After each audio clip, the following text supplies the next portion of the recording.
человек, который видит будущее на 3 минуты вперед. Заходите.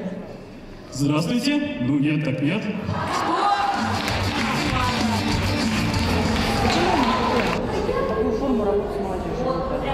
Ну, с молодежью занимаемся не только КВН, занимаемся и спортом, и общественными, другими мероприятиями. И субботники тоже молодежь привлекаем. Но КВН, наверное, больше уделяем внимания. Наверное, потому что КВН позволяет как-то по-другому себя почувствовать, детям более чувствовать себя сплоченнее в команде.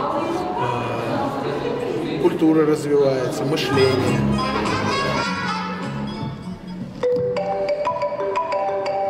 Алло? Да, привет, дорогая. Да, я все сделал, да, все. Постирал, да, покормил, да, надел татуировку, след развел, все хорошо.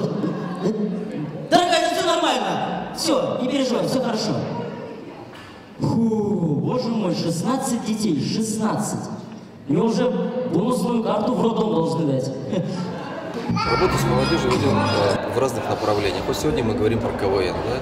Но также очень много мероприятий проводим спортивных. Спортивный это у нас футбол, традиционно уже много лет мы его проводим в Кировском районе. Собирается у нас больше 100 команд, это у нас приблизительно 500 человек наших ребятишек, которые мы все-таки отрываем от домашних каких-то дел. И каждую субботу и воскресенье на протяжении 2 месяцев мы проводим с ними такие футбольные баталии.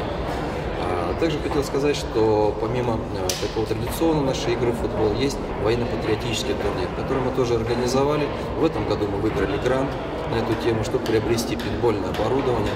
Оборудование для того, чтобы мы имели возможность проводить среди наших ребят, школьников Кировского района. Так что у нас традиционно тоже запланировано, уже на протяжении 3 лет мы это проводили.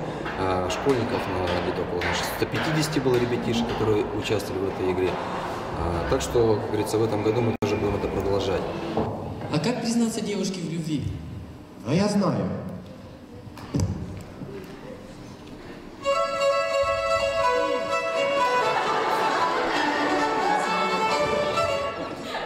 А сделайте вот так. Вот так? А сделайте вот так. Вот так. А можно еще так. Вот так?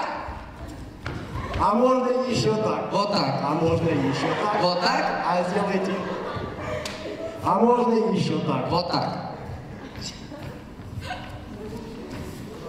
Благодарность не надо. Могут порепетировать со стулом.